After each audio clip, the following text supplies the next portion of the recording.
Your mind rewards explanations that remove responsibility. Blame soothes. Agency demands effort. Victim narratives reduce friction. Ownership creates pressure. The ego prefers predictable discomfort over unfamiliar discipline. That's why cycles repeat. Not because they're invisible, but because they're convenient.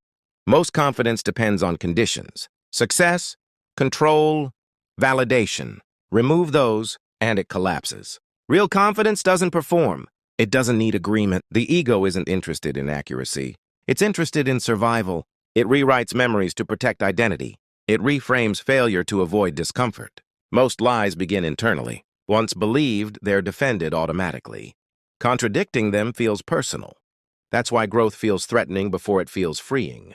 People claim they want truth. What they want is reassurance. Information that preserves self-image is accepted instantly. Anything else triggers resistance. That's why advice is ignored. Emotional investment narrows vision. The more someone feels, the less they question. That's why manipulation often begins with attention. Validation lowers defenses. Once someone feels chosen, inconsistencies feel smaller. Red flags get reframed. By the time clarity returns, attachment is already involved. That's when leaving feels harder than staying. Silence isn't absence. It's pressure. Strategic withdrawal forces the other person to interpret the gap. The mind hates uncertainty. So the most effective manipulation doesn't force behavior. It changes perception. If someone believes they chose something freely, they'll defend it harder. That's why suggestion works better than instruction. Control feels invisible when it feels voluntary. And the scariest influence is the one you never notice, especially when you think you're immune. Confusion is a control tactic.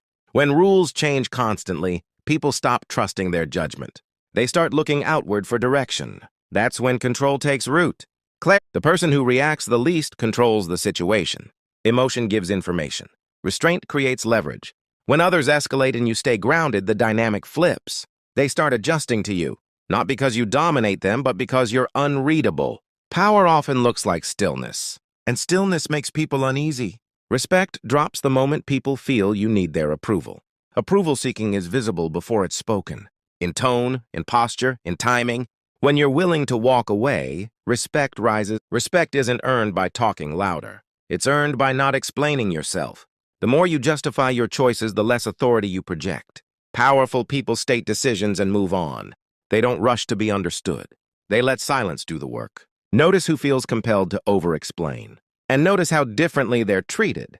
People test you before they respect you, not openly. Through small boundary violations, late replies, subtle jokes, tiny dismissals. How you respond teaches them how to treat you.